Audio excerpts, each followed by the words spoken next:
اگر اس کی طرف سے کوئی بات آئی تو پورے عرب میں وہ قانون بن جاتی تھی. یہ لینگویج بہت فصیح ہے, فلاں بوڑھا جو 97 سال کا وہ بولتا ہے. تو یہ لوگ گئے, سارے سیٹھ اور شاعر اس کے پاس گئے, کہا ہمارے اور محمد صلی اللہ علیہ وسلم کے درمیان میں ایک مقدمہ ہے, آپ کو فیصلہ کرنا ہے. انہوں نے کچھ بتایا ہی نہیں تھا کیا ہے کیا نہیں ہے. اس بوڑھے کو منا لیا اور وہ بوڑھا اتر کے آیا, پہاڑوں سے اتر کر کے حضور کے پاس آئے. اب فیصلہ ہونا تھا. اب توجہ چاہتا ہوں, 4 لفظ ہے نا, حضوا, کبار, لشیء, عجاب, یہ 4 ورڈ ہیں. ان کا دعویٰ تھا. اس بوڑھے کو لے کر کے آئے, فیصل بنا کر کے حضور صلی اللہ علیہ وسلم کے پاس. جب وہ آیا تو حضور بیٹھے ہوئے تھے, اور عرب میں بڑے لوگ آتے ہیں تو کھڑے ہو کر کے استقبال کرتے تھے. حضور اکرم صلی اللہ علیہ وسلم نے نہیں استقبال کیا, اٹھے ہی نہیں, آپ بیٹھے رہے. وہ بوڑھا آیا, دیکھتا رہا, اور اس کے بعد آ کر کے اپنی جگہ بیٹھ گئے. حضور کھڑے ہو گئے. وہ جب بیٹھا حضور کھڑے ہو گئے. وہ بچک کر کے پھر کھڑا ہو گیا. بوڑھا تھا, حضور صلی اللہ علیہ وسلم بیٹھ گئے, پھر وہ بھی بیٹھا. تھوڑی دیر وہ ادھر بیٹھا تو میرے آقا صلی اللہ علیہ وسلم نے فرمایا نہیں ادھر آ کے بیٹھو. اس کو اٹھایا, پھر ادھر بیٹھایا. تھوڑی دیر ابھی وہ بیٹھا تھا, پھر حضور نے فرمایا یہاں نہیں, ادھر آ کے بیٹھو, ادھر ہی ٹھیک تھا. اس کو پھر ادھر اٹھایا. بھائی 97 سال کے بوڑھے کو اگر بار بار اٹھاؤ گے بٹھاؤ گے سنت جائے گی, کیا ہوگا. پھر اس کے بعد اس کو حضور نے کہا تیسری مرتبہ, ارے نہیں آمنے سامنے بات کرنا اچھا, یہاں سے اٹھو سامنے آؤ. ارے میاں اب تو اس کی حالت خراب ہو گئی.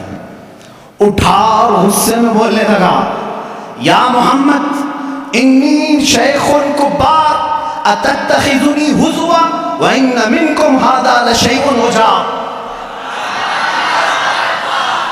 اس بوڑھے نے کیا کہا معلوم ہے؟ اے محمد انی شیخ کبار, میں بوڑھا آدمی ہوں, اتتخذنی ہزوا, کیا تم میرا مذاق کر رہے ہو, وَإِنَّ مِنْكُمْ هَذَا لَشَيْءٌ عُجَابٌ, اور ایسا معاملہ تمہارے سے یہ بہت عجیب لگتا ہے. 4 ورڈ اس نے ایک جملے میں یوز کیے. حضور اکرم صلی اللہ علیہ وسلم نے ان شاعروں کی طرف دیکھا, لائے بھی تو اس کو لائے ہو جو قرآن کی باتیں ہی یوز کر رہا ہے. بیچارے اب ان کے پاس منہ جھکا کر جانے کے علاوہ کیا چاہ رہا تھا. فیصلہ ہو گیا اس دن. یہ بوڑھا جو بات کہتا ہے وہ فصیح بات کہتا ہے. بعد میں اس بوڑھے کو پتا بھی نہیں تھا کہ یہ لوگ لائے کس بات کے لیے تھے, کس چیز کا فیصلہ کرنے کے لیے لائے تھے. ہو سکتا ہے بعد میں جا کر کے اس کو بہت جھگڑا ہوا ہوگا کہ ہم تو یہی 4 باتوں کو یہاں پر تمہیں بتانے کے لیے لائے تھے کہ قرآن میں غیر فصیح وہی بول کے آ گئے. خیر یہ ایسا ہی ہوا جیسے کسی بچے کو باپ یہ کہہ کر کے گھر پہ آنے والے سے کہتے ہیں کہہ دینا ابا سو رہے ہیں. سامنے کوئی گھر کے باہر آتا ہے تو بچہ جا کر کے کہتا ہے ابا کہہ رہے ہیں ابا سوئے ہیں. یہی بات ہوتی ہے. اسی طرح سے اس کے ساتھ بھی معاملہ ہوا ہوگا. بہرحال قرآن کا چیلنج برقرار رہا اور آج تک باقی ہے. آج کے اس ڈیجیٹل لائف میں بھی کوئی قرآن کا یہ مثل لا نہیں لا سکا. وہ کتاب تمہارے پاس ہے میرے عزیزو. اللہ رب العزت نے اس کتاب کے اندر کتنے علوم کا سمندر رکھا ہے, کبھی آپ نے سوچا ہے؟ یہ وہ لوگ تھے جو عرب لا نہیں سکے, لیکن جو سمجھ بوجھ رکھتے تھے انہوں نے قرآن کا مطالعہ شروع کیا اور اس میں سے جواہر نکالے, موتیاں نکالی. اب مختصر میں ذکر کرتا چلا جاؤں گا. سارے علوم قرآن میں ہیں. میں اس کو کالج کے جو اسٹوڈنٹس ہیں یا جو پروفیسرز ہیں یا جو لیکچرر ہیں یا جو ڈاکٹرز ہیں, انجینئر ہیں, جو بھی ہیں, وہ آج میری اس تقریر کے مخاطب ہیں. سنو, قرآن پاک میں وہ علوم جس کی ایجاد آج کے زمانے میں کہی جاتی ہو, میں 14 صدیوں پہلے کی ان آیات میں تمہیں صاف واضح بتا سکتا ہوں کہ کون کون سے علوم قرآن میں آئے ہیں. آپ نے شاید پہلے دن ہی سنا ہوگا ایسٹرونومی. یہ وہ علم ہے جو علم الفلکیات جس کو کہتے ہیں, آسمان کائنات کا علم. کائنات کا علم, آسمانوں میں کیا ہے, گیلیکسی میں کیا ہے اور کیسے دنیا وجود میں آئی, اس علم کے جاننے والے ایسٹرونومی کہلائے جاتے ہیں. ایسٹرونومی کے بیسک فارمولے قرآن پاک میں ہے. جانتے ہیں آپ ایسٹرونومی کی سب سے بڑی تحقیق کیا ہے؟ ان سائنسدانوں کی سب سے بڑی تحقیق یہ ہے کہ ایک شخص ہے انگریزوں کا, جس کو یہ کہا گیا ہے اسٹیفن ہاکنگ، یہ 1925 کی بات ہے جس نے سب سے پہلے یہ کہا کہ کائنات پھیل رہی ہے۔ 1925 میں 1925 میں سب سے پہلے اس نے یہ کہا میں دیکھ رہا ہوں گیلیکسی میں سٹارز دور دور ہو رہے ہیں اور پھیل رہی ہے یہ کائنات۔ اس نے وسعت کائنات کا نظریہ سب سے پہلے دیا۔ اور قرآن کہتا ہے وَالسَّمَاءَ بَنَيْنَاهَا بِأَيْدٍ وَإِنَّا لَمُوسِعُونَ، آسمان کو ہم نے اپنے دست قدرت سے بنایا ہے اور اس کو ہم قیامت تک پھیلاتے رہیں گے۔ قرآن کہہ رہا ہے اس کو ہم پھیلاتے رہیں گے۔ اور یہ ہے آسٹرونومی کے لیے یہ جو جس کا نام میں نے لیا ہے اسٹیفن ہاکنگ، اس نے کہا یہ 20ویں صدی کی سب سے بڑی تحقیق ہے، سب سے بڑی تحقیق ہے۔ جو معلوم نہیں 14ویں صدی میں 14 صدی پہلے ہی یہ تحقیق اللہ کے کلام میں آ چکی۔ عزیزان گرامی، اور یہ آپ کو بگ بینگ کا جو میں نے بتایا تھا فرسٹ ڈے، آپ نے سنا ہوگا، اس زمانے میں نہیں بلکہ یہ بگ بینگ کا جو وہ لایا ہے جس نے آسٹرونومی میں، جو سب سے پہلے سائنسدان نے کہا کہ پہلے یہ زمین آسمان سب چیزیں ایک ہی تھی، ایک بڑا دھماکہ ہوا، اس سے پوری کائنات پھیلی۔ ان کا اب جا کر کے یہ نظریہ ہوا کہ ایک بڑا دھماکہ ہوا، اس کے بعد سب چیزیں الگ ہو گئی، چاند الگ ہوا، تارے الگ ہوئے اور سورج الگ ہوا، زمین الگ، آسمان الگ۔ اس تھیوری کو قرآن نے خود بیان کیا ہے، اولم یر الذین کفروا ان السماوات والارض کانتا رتقا ففتقناہما۔ اللہ فرماتا ہے اے محبوب کیا نہیں دیکھتے وہ کافر اب بھی انکار کر رہے ہیں، زمین اور آسمان ملے ہوئے تھے، ہم نے ان کو پھاڑ کر کے الگ کیا۔ فتقناہما، فتق کہتے ہیں ایسا زور کا دھماکہ ہونا اور جھٹکا دینا جس سے ساری چیزیں بکھر جائیں۔ اور قرآن نے اس بگ بینگ کا ذکر کیا ہے۔ یہ اور بات ہے کہ اس کی تحقیقات اور ہوتی رہیں گی۔ ایسٹرولوجی جس میں علم نجوم ہے، اس کے متعلق بھی میں نے بتایا تھا کہ ستاروں کے متعلق بلیک ہول کا تذکرہ سورہ واقعہ میں موجود ہے۔ اللہ فرماتا ہے لا اقسم بمواقع النجوم، قسم ہے ان جگہوں کی جہاں جا کر کے ستارے فنا ہو جاتے ہیں، اس کو آج سائنسدان بلیک ہول کہتے ہیں۔ یہ ایسٹرولوجی ہے۔ اور بوٹانی جانتے ہوں گے آپ، علم نباتات، پودوں کا علم، یہ ایک پورا باضابطہ ایگریکلچر، اس پر تو یونیورسٹیاں قائم ہیں جس میں پودوں کی نشو و نما کے متعلق تحقیقات ہوتی ہے، اور قرآن اس کی تمام تفصیلات بتا رہا ہے۔ وَمِن كُلِّ الثَّمَرَاتِ جَعَلَ فِيهَا زَوْجَيْنِ اثْنَيْنِ، اللہ فرماتا ہے ہر پھل میں ہم نے میل اور فیمیل رکھا ہے۔ آج کے سائنس کہہ رہا ہے ہر درخت میں میل اور فیمیل ہوتے ہیں۔ یہ قرآن کے وہ علوم ہے۔ بوٹانی اس علم کو کہتے ہیں۔ آپ میرے پاس اسٹوڈنٹس ہوں گے کوئی ایگریکلچر کے، درختوں کے، پیڑ پودوں کے معاملات کے سلسلے میں قرآن کی ایک نہیں 10 آیتیں میں تمہارے سامنے پیش کروں گا۔ اس کے علاوہ زولوجی، ایسٹرولوجی کے علاوہ زولوجی جانوروں کا علم، حیوانات کا علم، اس علم پر بھی آج کروڑوں ڈالر خرچ کیے جاتے ہیں۔ زولوجی اور اینیملز کے اوپر ریسرچ کیے جاتے ہیں۔ زولوجی قرآن میں بیان ہے۔ تمہیں معلوم ہے وَمَا مِن دَابَّةٍ فِي الْأَرْضِ وَلَا طَائِرٍ يَطِيرُ بِجَنَاحِهِ إِلَّا أُمَمٌ أَمْثَالُكُمْ۔ ایک سائنسدان ہے، اس سائنسدان کا نام میں تذکرہ نہیں کر رہا ہوں، اس نے سب سے پہلے کہا جانوروں میں بھی انسانوں جیسی کچھ عادتیں ہیں، میں نے ان پر تحقیق کی ہے۔ اس سائنسدان نے کہا، اور رب تعالیٰ فرماتا ہے زمین میں کوئی جانور ایسا نہیں اور اڑنے والے پرندوں میں کوئی ایسا نہیں، الا امم امثالکم، وہ سب کے سب تمہارے جیسی سوسائٹی رکھتے ہیں، تمہارے جیسی سوسائٹی، ان کے خاندان ہوتے ہیں، ان کے اپنی برادریاں ہوتی ہیں، ایک ہی خاندان کے ساتھ اڑتے ہیں، آتے ہیں، جاتے ہیں۔ یہ پرندوں کا معاشرتی معاملہ یہ زولوجی کہلاتا ہے، آج کی تحقیق میں ہے اور قرآن میں موجود ہے۔ قرآن اس بات کو پہلے بتا چکا ہے۔ صرف پرندوں کی بات نہیں میرے عزیزوں، اس کے علاوہ جو اور بھی اس میں قرآن پاک میں چونٹیوں کا علم، ایک سائنسدان ہے، اس نے کہا ہے کہ چونٹیاں بات کرتی ہیں ایک دوسرے کو، اور یہ سب ایک دوسرے کے کانٹیکٹ میں آ کر کے ہی کام کرتی ہیں۔ اور قرآن کہہ رہا ہے سورہ نمل، پوری چونٹیوں کی آیت سورہ ہے، اللہ تعالیٰ فرماتا حتی اذا اتوا علی واد النمل قالت نملۃ یا ایھا النمل ادخلوا مساکنکم، جب سلیمان علیہ السلام اپنے لشکر کے ساتھ سے گزر رہے تھے تو ایک چونٹیوں کی وادی کے پاس آپ آئے تو اللہ فرماتا ہے چونٹیوں کی جو بڑی سردار تھی اس نے ساری چونٹیوں سے کہا یا ایھا النمل ادخلوا مساکنکم، اے چونٹیوں جلدی جلدی اندر داخل ہو جاؤ، کہیں سلیمان علیہ السلام کا لشکر تمہیں بے خبری میں روند نہ جائے۔ چونٹی بات کر رہی ہے اپنے تمام افسروں کو یا اپنے سپاہیوں کو، اور یہ قرآن کہہ رہا ہے، اور آج اس پر ریسرچ کرنے والے کو بہت بڑا انعام بھی دیا گیا ہے کہ چونٹیاں بات کرتی ہیں۔ یہ زولوجی میں آتا ہے، جانوروں پر ریسرچ کرنے والے۔ شہد کی مکھی پر ایک بندہ ہے جس نے ریسرچ کیا اور اس کو نوبل انعام ملا ہے، نوبل پرائز ملا ہے۔ اس کا نام واشفن اس طرح سے کچھ ہے، اس کو نوبل انعام ملا ہے۔ اس نے کہا یہ مکھی جو ہے جو چھتے پر آتی ہیں، ان کے اندر ایک کمیونیکیشن ہوتا ہے، ان کے اندر ایک رئیس ہوتی ہے، ایک ملکہ ہوتی ہے، سردار ہوتی ہے۔ پہلے کے جو کتابیں ہیں، شیکسپیئر کی کتابیں مشہور ہیں لٹریچر میں انگلش کے، شیکسپیئر کی کتابوں میں شہد کی مکھی کو مذکر بیان کیا گیا ہے، جیسے اس کے بہت سارے سپاہی ہوتے ہیں، ایک اس میں سردار ہوتا ہے مکھیوں میں۔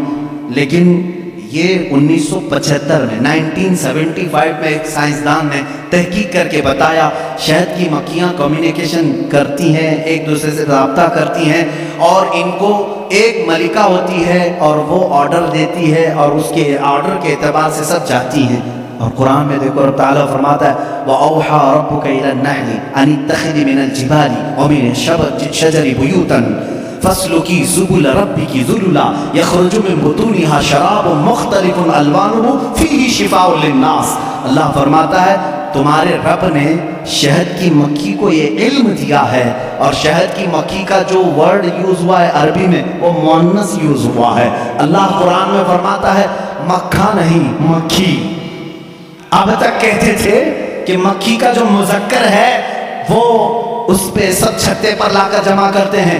1975 میں زولوجی اس علم کی تحقیق کرنے والے ماہر سائنسدان نے بتایا نہیں، ساری مکھیاں اس میں سے جو رئیس ہوتی ہے وہ بھی مؤنث ہوتی ہے، اس کے جتنے افسر ہوتے ہیں وہ بھی مؤنث ہوتے ہیں۔ قرآن اس میں مؤنث کے صیغے استعمال کر کے فرما رہا ہے شہد کی مکھی رئیس اپنے ہم نواؤں سے کہتی ہے جاؤ پھولوں کو چوز کر کے لاؤ، وہ آرڈر دیتی ہے اور اس کے بعد وہ لا کر کے اپنے تھوک کو جمع کرتی ہے۔ اب یہ بھی اس نے 1975 میں یہ بھی ایجاد کیا شہد کہاں سے نکلتا ہے، شہد کہاں سے نکلتا ہے۔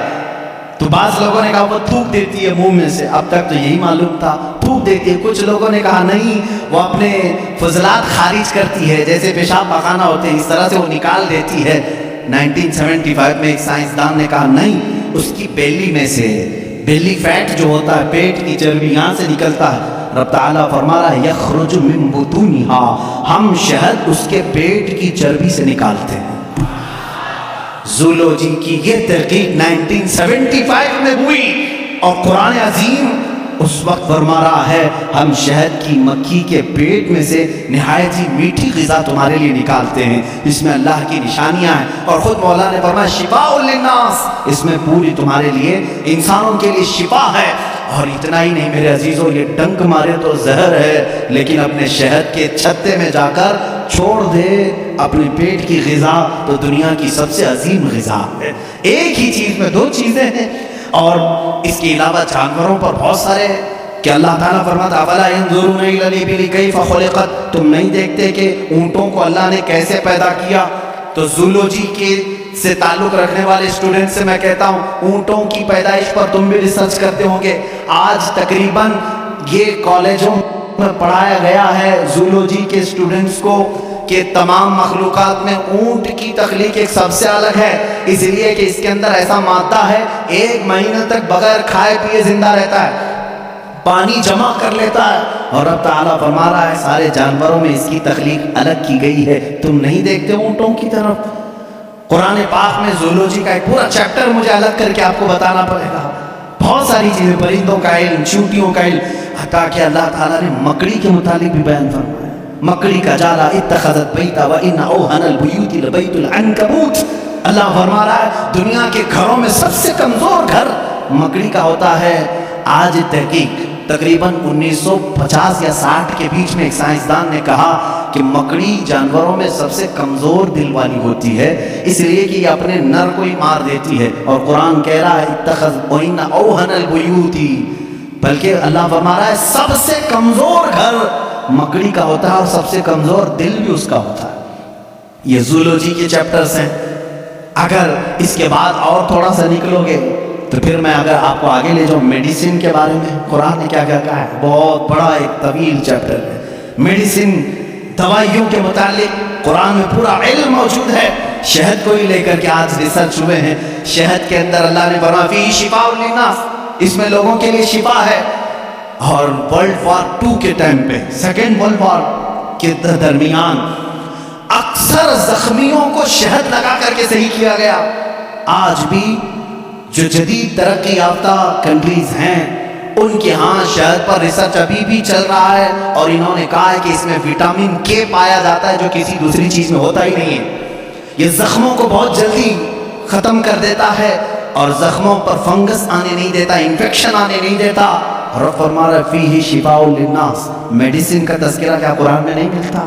میڈیکل کے اسٹوڈنٹس اور اگر آگے آئیں تو میں ایمبریالوجی کے متعلق بتاؤں آپ کو۔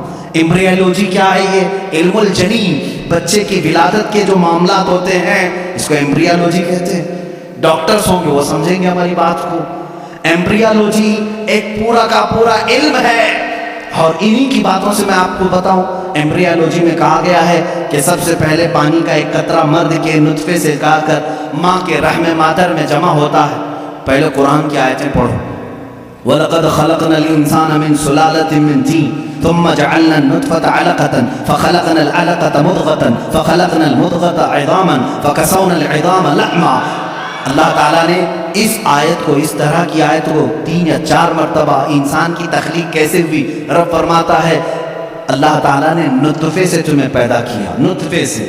اچھا، میں ایک ڈاکٹر صاحب سے بات ہو رہی تھی، انہوں نے کہا پورا نطفہ جو ہوتا ہے انسان کا، منی جو مرد کی ہوتی ہے، اس میں ایک بار کی منی میں تقریباً 30 لاکھ سپرم ہوتے ہیں، جو جراثیم جس کو کیڑا یہ لوگ کہتے ہیں، جو جا کر کے عورت کے اوم میں، یعنی اس کے بیضے ہوتے ہیں، انڈے ہوتے ہیں، اس میں ٹکراتا ہے اور جا کر کے فکس ہو گیا اگر ایک جراثیم، ایک کیڑا، ایک سپرم کا، تو پھر بچے کی ولادت وہاں سے شروع ہوتی۔ تو انہوں نے کہا کہ 30 لاکھ میں سے ایک ہی جاتا ہے، 30 لاکھ میں سے ایک ہی جاتا ہے۔ اور رب تعالیٰ کے اس کلام پر قربان جاؤ، اللہ فرماتا ہے سلالۃ من ماء مہین، کہ جب تم نطفہ ڈالتے ہو تو بہت سارے پانی میں سے جو اصل ہوتا ہے مولا اسی سے پیدا کرتا ہے۔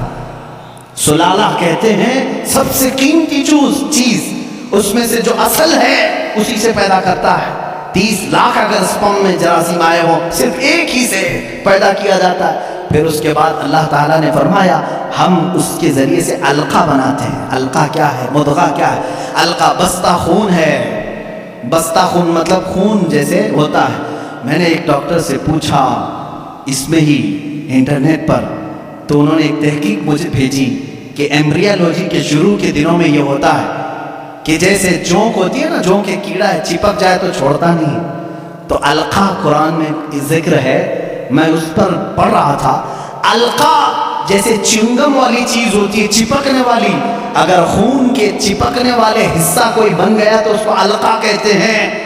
اور آج ڈاکٹرز کہہ رہے ہیں نطفے کے بعد اگر سب سے پہلے بچے میں کچھ بنتا ہے تو وہ گم ٹائپ کا ایک خون بنتا ہے جس کو قرآن بتا رہا ہے۔ یہ ساری چیزیں سونوگرافی کے بعد معلوم ہوتی، اسکین کرنے کے بعد معلوم ہوتی، اور اس کے بعد مضغہ ہے، گوشت کا ایک لوتھڑا، اس میں اللہ تعالیٰ نے جو مضغہ لفظ استعمال فرمایا، اس کا مطلب کیا ہے یہ بھی ڈاکٹرز اس کی بھی تسلیم کریں۔ ایک بہت بڑا سائنسدان ہے، اس سے پوچھا گیا 3rd سٹیج ایمبریالوجی سٹیجز میں سے 3rd سٹیج کیا ہے، تو اس نے ایک لمبا سا آٹا یا کچھ چنگم لیا، اس کو دانتوں میں رکھا، چبا کر کے دکھایا، ایک لمبا کیڑا اور اس پر دانتوں کے نشان، دانتوں کے نشان۔ ڈاکٹرز جب سکیننگ کریں گے تو ان کو یہ پتا چلے گا کہ پہلے ماں کے پیٹ میں ایک لمبی چیز بنی جس پر دانتوں کے نشان جیسے۔ قرآن نے مضغہ کہا، مضغہ کیا چیز ہے؟ جب عربی میں اس کا ترجمہ دیکھا گیا تو ایسی چیز جو لمبی ہڈی ہو اور اس میں جگہ جگہ سے کاٹا گیا ہو، مضغہ اس کو کہتے ہیں. اور ڈاکٹرز کل 100% اتفاق کرتے ہیں کہ 3rd سٹیج میں جب یہ بچے کی ولادت آتی ہے تو اس کی صرف ریڑھ کی ہڈی بنی ہوتی ہے جو پیٹھ پر ہے، جس میں جگہ جگہ گانٹھ ہے. ایسا لگتا ہے جیسے کسی نے کسی چیز کو چبایا. یہ قرآن میں ایمبریولوجی کا فلسفہ موجود ہے. اگر یہ سٹیجز میں بتاؤں 9 مہینے تک بولنا پڑے گا. بچے کی ولادت 9 مہینے بعد ہوتی ہے. ایمبریولوجی کے بہت ساری چیزیں اور اللہ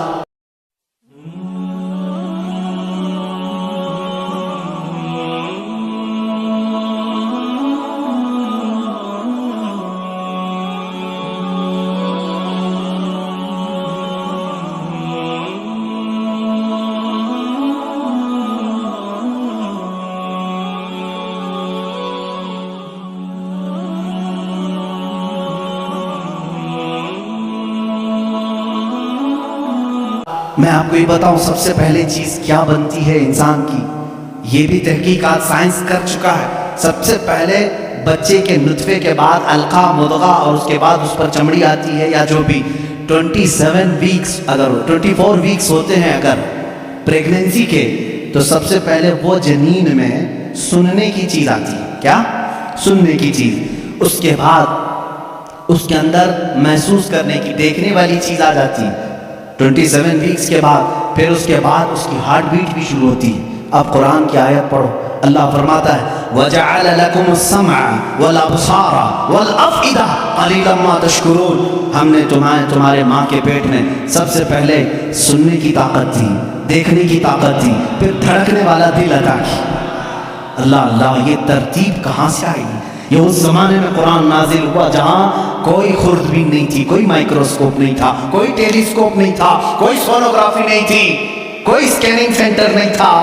جب قرآن یہ بتا رہا ہے وہ لوگ اس وقت ماؤں کے پیٹ میں کیسے بات جان سکتے تھے؟ ایک بہت بڑا سائنسدان ہے، اس کے سامنے ایمبریولوجی کے تذکرے کیے گئے اور قرآن کی آیتیں بتائی گئی تو وہ کہتا ہے شاید محمد صلی اللہ علیہ وسلم کے پاس کوئی ایسی بڑی مشین تھی جس کو وہ دیکھ کر کے سب بتائیں. ان سے کہا گیا میاں یہ 1400 سال پہلے کی ہے، تو خود ہنسنے لگا. ہاں یہ تو ٹیلیسکوپ جو دیکھنے والی خوردبین ہے، مائکروسکوپ، یہ تو 16ویں صدی میں ایجاد ہوئی ہے، اور اس وقت جب ایجاد ہوئی تو بڑی بڑی چیزیں خالی دیکھ سکتی تھی، چھوٹی چیزوں کو دیکھا بھی نہیں جاتا. پھر اس نے اٹھ کر کے یہ کہا پھر تو یا تو اوپر والی کوئی طاقت ان کے ساتھ ہوگی.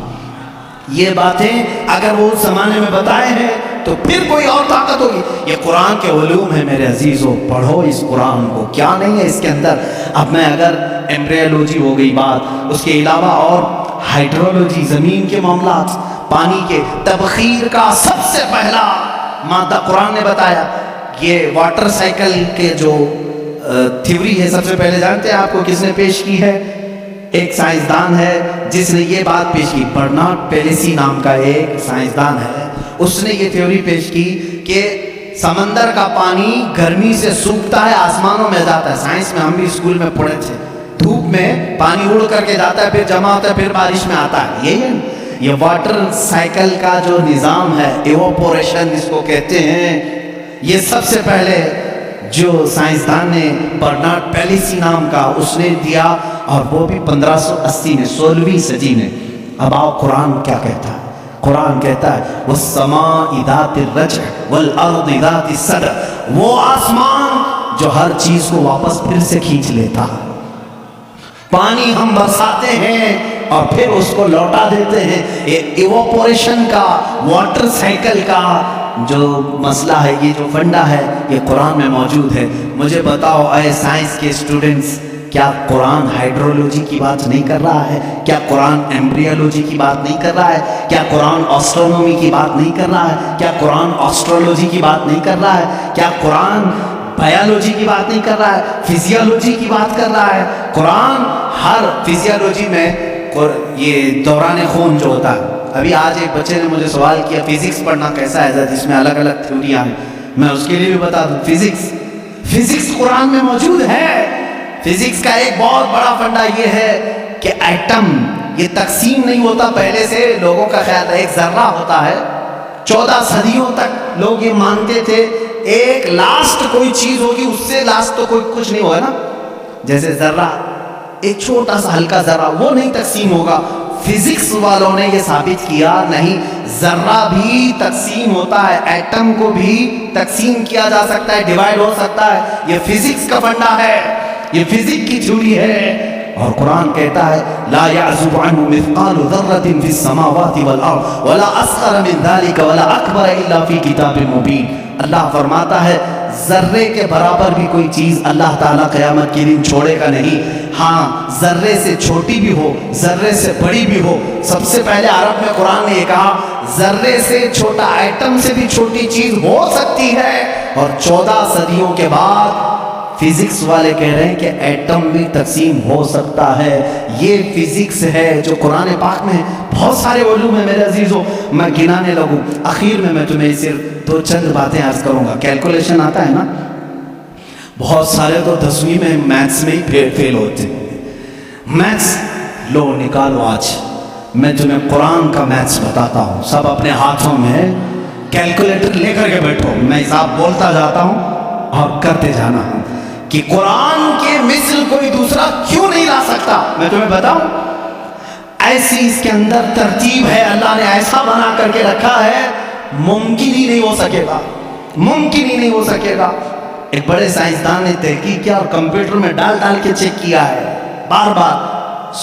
اس نے 1965 میں یہ تحقیق ہوئی تھی. میں آپ کو اس کے متعلق بتاتا ہوں. اس میں جو الفاظ ذکر ہوئے ہیں نا قرآن میں، وہ یوں ہی نہیں ہے کوئی بیان آ رہا ہے، جبکہ آپ کو معلوم ہے اس میں قصے بھی ہیں، زمانے ماضی کی خبریں بھی ہیں، انبیاء کے تذکرے بھی ہیں، معاشرے میں ہونے والے ان کے اوپر عذابات کا بھی ذکر ہے. قرآن میں ہے کہ نہیں ہے؟ قرآن میں یوسف علیہ السلام کا قصہ ہے، موسیٰ علیہ السلام کا قصہ ہے، ایوب علیہ السلام کا قصہ ہے، ابراہیم علیہ السلام کا قصہ ہے، اسماعیل علیہ السلام کے ذبح ہونے کا قصہ ہے. یہ سب ہے نا. یہ کچھ قصے بیان کیے جا رہے ہیں اور اللہ تعالیٰ نے کچھ چیزوں کی فضیلت بیان کی، کچھ حلال بیان کیے، کچھ حرام بیان کیے. حرام چیزیں کیا کیا ہیں، حلال چیزیں کیا کیا ہیں، تمہیں کرنا کیا ہے، نہیں کرنا کیا ہے، یہ پورا ٹاپک ہے قرآن کا. لیکن اس میں جو بھی ورڈ یوز ہوا ہے نا، وہ پورا کا پورا حساب کے کیلکولیشن سے فٹ بیٹھتا ہے، فٹ بیٹھتا ہے.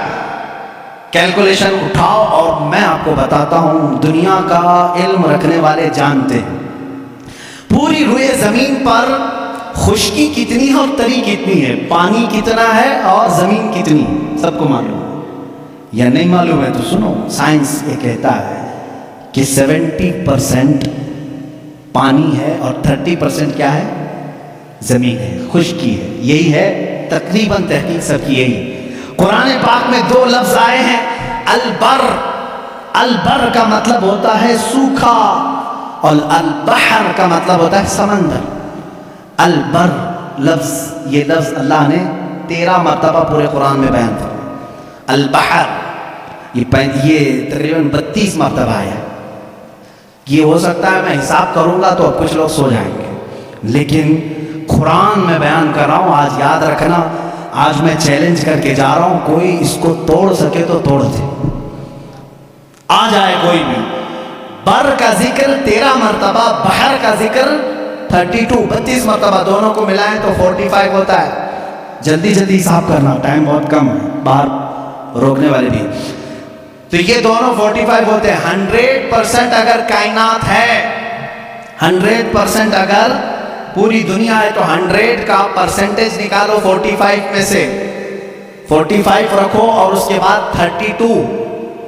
100% کا 45 دونوں ملا کے 45 ہوا. اس کے بعد پرسنٹیج پہلے 32 نکالو گے، اس کے جواب میں تمہارا کیلکولیشن دے گا 70. اور 13 ہے نا البحر، یہ پر کا ذکر، سوکھائی کا ذکر 13 ہے. 13 کو بھی 100 انٹو 45 انٹو یہ پرسنٹیج نکالو گے، 13 ڈالو، وہاں پر آپ جب دیکھو گے تو 29.9 آتا ہے. یعنی قرآن اپنے الفاظ میں بھی بیان کر رہا ہے کہ بر خشکی کا ذکر اللہ نے 30% مرتبہ فرمایا، بحر کا ذکر اللہ نے 70% مرتبہ فرمایا. یہ قرآن یوں ہی نہیں آیا، اچانک نہیں آئی چیز. اس کی ایک ایک لفظ میتھ سے ایسی میچ ہے. اب کچھ الفاظ ایسے ہیں اللہ تعالیٰ نے اس کو ایسا جوڑ کر کے رکھا، دنیا آخرت. اپوزٹ اپوزٹ میں اگر آپ کو پوچھوں گا تو آپ بتا دیں دنیا کا اپوزٹ کیا ہے؟ آخرت ہے نا. فرشتہ ہے اس کا اپوزٹ کیا ہے؟ شیطان. فرشتہ سب سے نیک، شیطان سب سے برا. اور موت اس کا اپوزٹ کیا ہے؟ سب کو سمجھ میں آ رہا ہے. موت کا اپوزٹ حیات ہے. نفع فائدہ اس کا اپوزٹ بہت اچھے. کفر اس کا اپوزٹ ایمان. اب یہ چیزیں آپ کے ذہن میں رہے. دو ورڈ میں نے اپوزٹ اپوزٹ آپ کو بتایا. دنیا ایک لفظ ہے، اس کو پورے قرآن میں اگر گنو گے آپ 115 مرتبہ اس کا ذکر آیا ہے. دنیا کا کتنی مرتبہ؟ 100. پورا قرآن اٹھا کر کے سورہ فاتحہ سے والناس تک اس کا اپوزٹ ورڈ ڈھونڈو گے آخرت، یہ بھی 115 مرتبہ ہی ذکر ہوا. اور اس کے بعد آگے جاؤ گے شیطان. شیطان کو کل 88 مرتبہ ذکر کیا گیا ہے شیطان کا لفظ. اور اس کا اپوزٹ اگر ملائکہ پورے قرآن میں ڈھونڈو گے تو صرف 88 مرتبہ ہی ملے گا. نفع کو اگر تم پورے قرآن میں ڈھونڈو گے تو تقریباً 50 مرتبہ اللہ نے ذکر کیا. اس کے بدلے میں جو فساد ہے، شر ہے، اس کا بھی آپ دیکھو گے تو 50 ہی مرتبہ ذکر ہے. قرآن یوں ہی نہیں ہے، میتھس کا ایک ایسا ربط ہے کہ توڑ نہیں سکو گے. موت کا ذکر اللہ تعالیٰ نے 145 مرتبہ کیا. پھر پورے 30 پارے کھول کے دیکھو، حیات کا لفظ بھی 145 ہی بار ہے. معمولی نہیں ہے. اس طرح سے کفر کا لفظ اس کا اپوزٹ کیا ہے؟ ایمان. کفر کا لفظ آپ پورے قرآن میں دیکھو گے 25 مرتبہ آیا. اور ایمان جگہ جگہ سے ڈھونڈ کے دیکھو گے تو ایمان بھی 25 ہی بار آیا. اتنا ہی نہیں، آپ کو عربی کے 2 لفظ میں آپ کو بتاؤں. ایک شہر ہے، ایک یوم ہے. شہر ہے، یوم ہے. ترجمہ یاد رکھنا، شہر کس کو کہتے ہیں؟ مہینے کو. کس کو؟ شہر کس کو کہتے ہیں؟ مہینے. یوم کسے کہتے ہیں؟ دن کو. تقریباً یاد رہنا چاہیے، شہر مہینے کو اور یوم دن کو. اب آپ قرآن میں دیکھو یہ کتنی بار یوز ہوئے. لفظ شہر پورے قرآن میں 12 ہی بار یوز ہوا. کتنی بار؟ اس کا مطلب کیا ہے؟ مہینے کتنے ہوتے ہیں؟ کبھی 13 سنا کسی بھی، کبھی 11 سنا. لفظ شہر پورے قرآن میں اللہ نے جہاں جہاں بھی استعمال فرمایا کتنی بار آیا ہے؟ 12 بار. اور لفظ یوم پہلے پارے سے لے کر 30ویں پارے تک 360 مرتبہ آیا ہے. ایک بھی کم یا ایک بھی زیادہ نہیں آیا. یوم، لفظ یوم. اس لیے کہ اسلامی منتھ جو ہوتے ہیں محرم، صفر، ربیع الاول، ربیع الاخر، اس چاند کے اعتبار سے چلتے ہیں. انگریزی مہینے 365 کے ہوتے ہیں، اسلامی مہینے 360 کے ہوتے ہیں. اور اللہ تعالیٰ نے پورے قرآن میں یوم بھی 360 مرتبہ. اب ایک اور بتا دوں تمہیں کھیر کر کے، 19 کا پہاڑا اگر آتا ہو تو بہت اچھا ہوگا. بھول گئے ہوں گے تو پھر یاد کر لیں. اللہ تعالیٰ نے سب سے پہلے آیت کون سی نازل کی؟ میں شروع میں بتا چکا. کون سی؟ اقرا بسم ربک الذی خلق. میں بڑے معدبانہ گزارش کروں گا ہمارے جماعت کے اراکین، معزز اراکین، ملا بڑا والے بہت الحمدللہ محنت کر رہے ہیں، خدمت کر رہے ہیں. تھوڑی دیر آج باہر سنبھال لیں، میں اپنی گفتگو کو سمیٹوں گا. اللہ ان کو بہت جزا عطا فرمائے، بہت جزا عطا فرمائے. قرآن کو چھوڑ کر ہٹنے کا دل بھی نہیں کرتا ہے. میرے عزیزو، اللہ تعالیٰ نے جو آیت سب سے پہلے نازل فرمائی وہ کیا ہے؟ اقرا بسم ربک الذی خلق. اور سب سے آخر میں کیا نازل فرمائی؟ اذا جاء نصر اللہ والفتح. یہ دونوں صورتیں ذہن میں ہیں. اب ایک دیکھو، سورہ مدثر میں ایک آیت آئی ہے علیہا 19. اللہ نے ایک لفظ ایسا فرمایا، اس کا ترجمہ اکثر آج تک لوگوں نے الگ الگ کیا لیکن کسی کو حقیقت اس کی معلوم نہیں. اللہ نے فرمایا اس پر 19 ہیں. کس پر 19 ہیں؟ سورہ مدثر میں آپ جائیں گے 29ویں پارے میں اللہ نے فرمایا اس پر 19 ہیں. کچھ لوگوں نے تفسیر میں کہا 19 فرشتے ہیں جو جہنم کو سنبھالیں، کچھ نے کہا 19 فرشتے ہیں جو عرش کو اٹھائیں، کچھ نے کہا 19 فرشتے ہیں جو آسمان سے اترتے ہیں. الگ الگ تفسیر ہے. 19 کیا ہے یہ معلوم نہیں. تو ایک محقق نے 19 کا ورڈ قرآن میں ڈھونڈنا شروع کیا. کیا کیا ڈھونڈ کر کے نکالا. اللہ ان کو بھی اللہ جزا عطا کرے. 19 کا لفظ یوں ہی نہیں آیا قرآن میں. اللہ تعالیٰ نے اس کو فرمایا یہ محافظت، حفاظت کرنے والی چیز کے لیے 19 کا لفظ آیا ہے کہ 19 حفاظت کرنے والے ہیں. کیا ہے معلوم نہیں. اب میں آپ کو بتاؤں، پورے قرآن کی سورتوں کے شروع میں بسم اللہ الرحمن الرحیم ہے بسم اللہ الرحمن الرحیم، اور اس کو کہا گیا ہے یہ ہر سورے کی چابی ہے اور چابی سے ہی حفاظت ہوتی ہے۔ اب آؤ بسم اللہ کو اگر توڑ کر کے اس کے حروف گنو، با سین میم الف لام لام ہا الف لام را ہا میم نون الف لام را ہا یا میم، کل جوڑو گے تو یہ 19 ہی نکلتے ہیں۔ بسم اللہ الرحمن الرحیم میں 19 حرف آئے ہیں۔ کتنے آئے؟ 19 حرف آئے ہیں۔ اب اتنا ہی نہیں، یہ چابی ہے ہر سورے کی۔ اللہ نے صرف اتنا فرمایا تھا، اس پر 19 ہیں حفاظت کرنے والے۔ کیا ہیں؟ ابھی ڈھونڈتے جاؤ، ابھی ڈھونڈتے جاؤ، 19 اور ملے گا تمہیں۔ بسم اللہ الرحمن الرحیم، اس کے پورے کل حروف کتنے ہیں؟ 19 ہیں۔ اب اتنا ہی نہیں، ہر سورے کے شروع میں یہ چابی رکھی گئی ہے حفاظت کی، 19 اس کے اندر ہیں۔ اب اس میں سے ایک ایک حرف کو میں الگ، ایک ایک لفظ کو الگ کرتا ہوں۔ اسم ہو گیا، اللہ ہو گیا، رحمان ہو گیا، رحیم ہو گیا۔ اب میں نے اس کو بھی تلاش کیا قرآن پاک میں، لفظ اسم قرآن میں کتنی بار آیا ہے، لفظ اللہ قرآن میں کتنی بار آیا ہے، لفظ رحمان قرآن میں کتنی بار آیا ہے، لفظ رحیم قرآن میں کتنی بار آیا ہے۔ تو جانتے ہیں بسم اللہ کے ایک ایک حرف کو آپ نے الگ کیا تھا تو کتنے ہوئے تھے؟ با سین میم، یہ سب کتنے ہوئے تھے؟ 19 ہوئے تھے۔ اب لفظ اسم کو پورے قرآن میں ڈھونڈو گے، اسم پورے قرآن میں صرف 19 بار آیا ہے۔ پورے قرآن میں کتنی بار آیا؟ میتھس والے اٹھاؤ کیلکولیٹر، آگے چلو۔ لفظ رحمان قرآن میں 57 مرتبہ آیا۔ کتنے؟ 57۔ میں پارا پڑھتا ہوں، 19 1 19 19 2 38 19 3 57۔ یہ 57 19 کو 3 بار ضرب دو گے 57 ہوں گے۔ 19 کا عدد لفظ رحمان میں بھی موجود ہے۔ لفظ رحیم پورے قرآن میں 114 مرتبہ ہے۔ کتنے؟ 114 مرتبہ۔ 19 کا پارا پھر پڑھو، اس کو ڈیوائیڈ کر کے دیکھنا 114 19 1 19 19 2 38 19 3 57 19 چوک 76 یا 78 جو بھی 19 اور 5 95 19 چھکے جو 6 ہو 19 6 114 ہوتا ہے 114۔ اگر 19 کو 6 بار ضرب دو گے 114 نکلے گا۔ 19 کے ہر لفظ سے کہیں نہیں جانا ہے تمہیں۔ لفظ رحمان بھی 114 مرتبہ آیا، لفظ رحیم اور لفظ اللہ 2699 مرتبہ آیا۔ اور اس کو بھی تم اگر ڈیوائیڈ کرو گے 142 کو اگر ڈیوائیڈ کر دی 19 سے تو 142 مرتبہ اگر پڑھو گے تو یہی عدد تمہیں نکل کے آئے گی 2699 مرتبہ۔ اتنا ہی نہیں، 19 کا عدد یہیں ختم نہیں ہوتا، 19 کا عدد یہاں ختم نہیں ہوتا۔ پورے قرآن کی کتنی سورتیں ہیں؟ 114۔ کتنی ہیں؟ اور 19 سے ڈیوائیڈ کر کے دیکھو اس کو، 19 پنجے 95 19 چھکے 114۔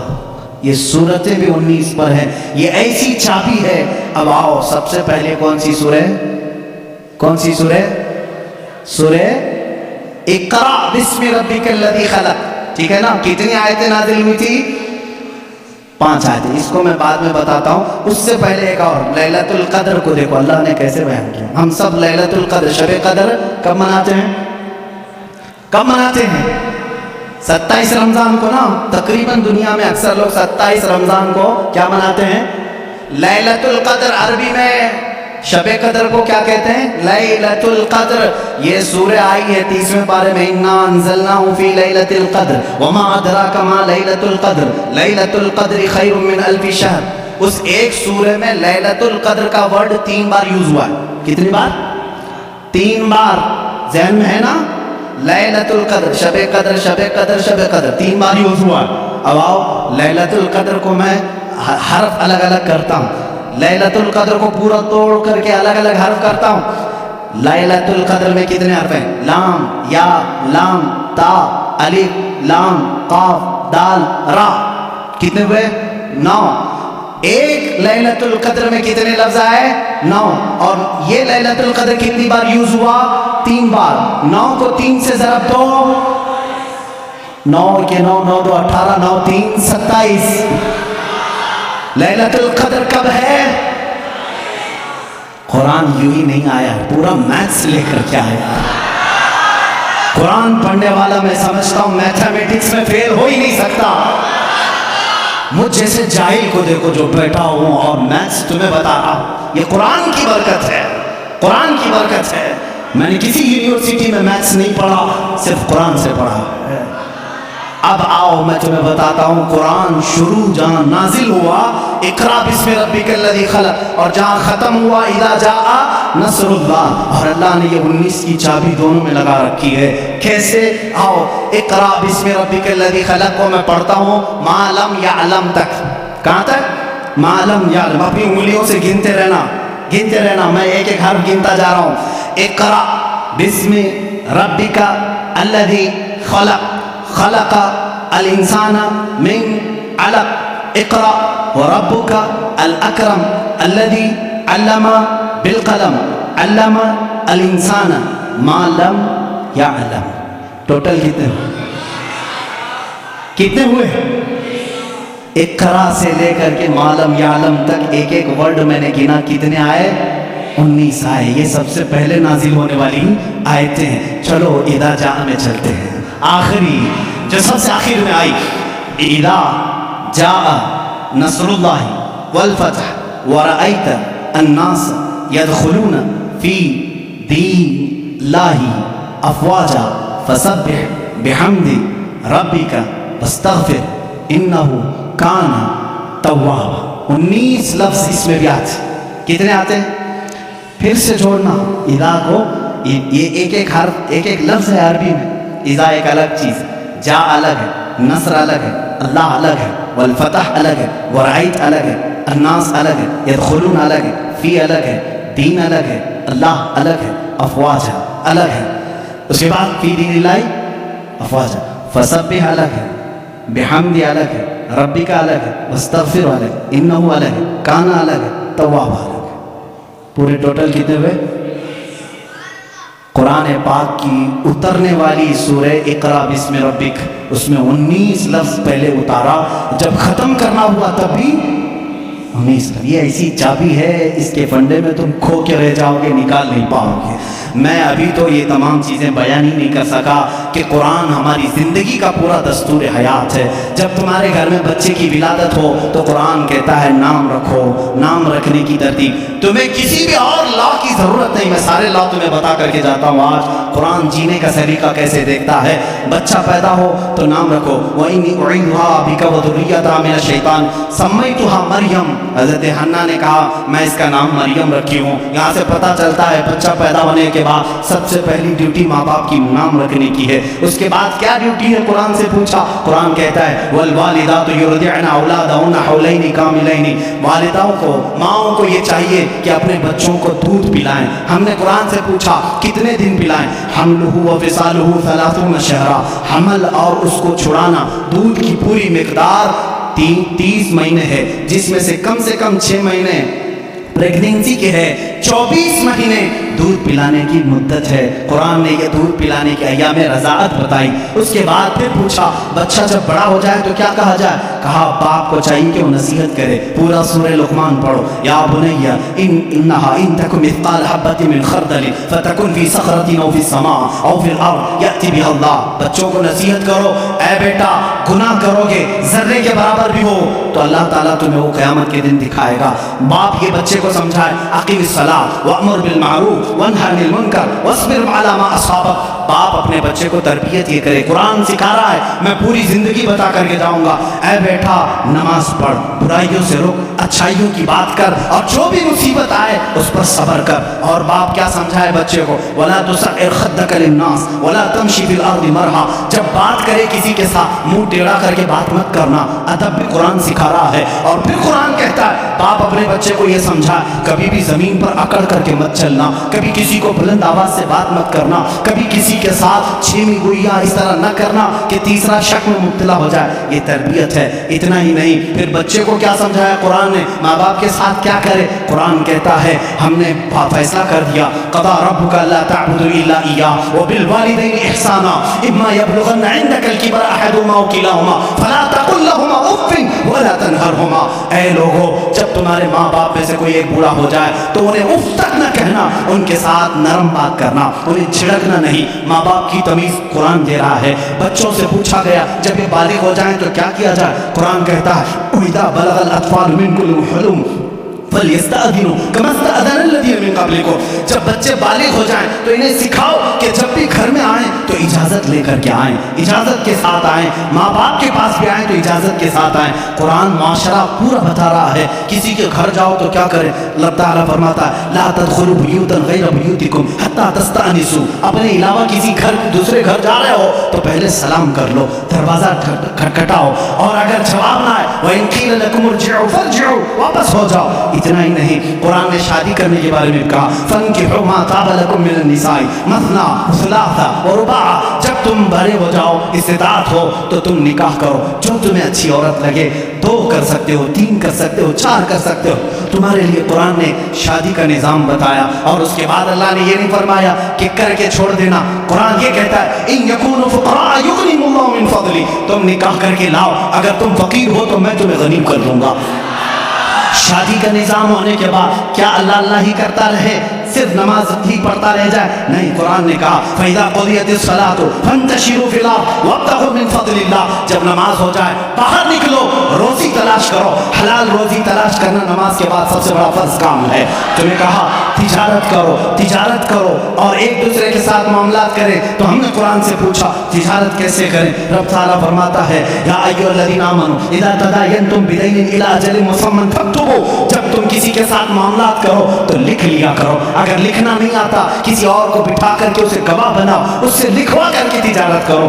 اتنا ہی نہیں، قرض کے معاملات آئیں اس کے لیے قرآن کہہ رہا ہے تجارت کے معاملات میں قرآن نے کتنا نفع لے سکتے ہو، کتنا لے نہیں سکتے، یہ سب چیزیں بتا رہا ہے۔ اب آؤ وہ معاملات جو تمہارے زندگی میں آتے ہیں برائیاں جیسے، قرآن تمہاری آنکھوں پر پابندی لگا کر کہہ رہا ہے قُل لِّلْمُؤْمِنِينَ يَغُضُّوا مِنْ أَبْصَارِهِمْ وَيَحْفَظُوا فُرُوجَهُمْ، اے محبوب آپ مومنوں سے کہہ دیں اپنی آنکھیں نیچی رکھیں، اپنی شرمگاہ کی حفاظت کریں۔ عورتوں کو رب تعالیٰ فرما رہا ہے اے عورتیں اپنی نگاہیں نیچی رکھیں، اپنے بدن کو کسی کے سامنے ظاہر نہ کریں۔ ہاں اگر تم بے پردہ ہو سکتی ہو إِلَّا لِبُعُولَتِهِنَّ أَوْ آبَائِهِنَّ أَوْ إِخْوَانِهِنَّ أَوْ بَنِي أَخْوَاتِهِنَّ أَوْ نِسَائِهِنَّ، صرف تم اپنے شوہروں کے پاس، اپنے باپ کے پاس، اپنے بھائیوں کے پاس، اپنے بھتیجوں کے پاس، اپنے بھانجوں کے پاس، ان کے پاس تم بے پردہ آ سکتی ہو۔ عورتوں کو یہ معاشرتی سلوک بتا رہا ہے۔ ہم نے پوچھا قرآن سے شوہر اور بیوی کا آپس کا تعلق کیا ہونا چاہیے، کیسا ہونا چاہیے؟ قرآن کہتا ہے ہن لباس لکم وانتم لباس لہن، وہ تمہارا لباس ہے اور تم ان کے لباس ہو۔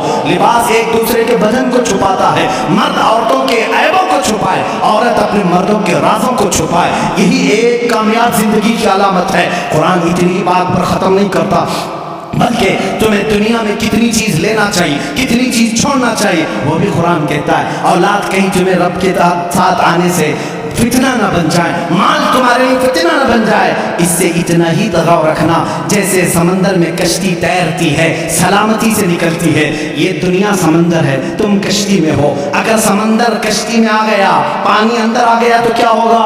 ڈوب جائے گی۔ اسی طرح تم دنیا میں کھا پی کر کے چلو، اگر دنیا تمہارے اندر آ گئی ڈوب جاؤ گے۔ رب تعالیٰ نے یہ بھی تمہیں نظام بتایا، کتنا دنیا چھوڑ سکتے ہو، کتنا رہ سکتے ہو، یہ بھی نظام قرآن تمہیں بتاتا ہے۔ شادی کے بعد، اس کے بعد بڑھاپے کے معاملات کو بھی قرآن کہتا ہے وَمَن نُعَمِّرْهُ نُنَكِّسْهُ أَفَلَا تَعْقِلُونَ، جب کوئی بوڑھا ہو جاتا ہے ہم اس کو پرانی یادیں لے آتے ہیں، اس کا بچپنا لوٹا دیتے ہیں۔ بوڑھا بار بار بھول جاتا ہے، بوڑھے کو پکڑ کر کے پیشاب لے جانا پڑتا ہے، بوڑھے کو کھلانا پڑتا ہے جیسے بچوں کو کھلانا پڑتا ہے، بوڑھے کو اٹھانا پڑتا ہے جیسے بچوں کو، پوری چیز ریٹرن کر دی جاتی ہے بڑھاپے میں۔ یہ قرآن بچپن سے لے کر کے، پیدا ہونے سے لے کر کے موت تک کے حالات بتا رہا ہے۔ اتنا ہی نہیں بلکہ تمہاری وفات آ جائے اس کا تذکرہ بھی قرآن کہتا ہے۔ موت کیسے آتی ہے؟ ایسے کہ اگر تم دیکھو فرشتوں کو تو وہ پیشانیوں پر مارتے ہیں، پیٹھ پر مارتے ہیں، روح کو نکالتے ہیں، لیکن اچھے لوگوں کے ساتھ نہیں، کفار کے ساتھ۔ اور جب اچھے لوگوں کی موت آتی ہے میرا مولا فرماتا ہے، میں پکار کر کہتا ہوں یا ایتھا النفس المطمئنہ ارجعی الی ربک راضیۃ مرضیہ فادخلی فی عبادی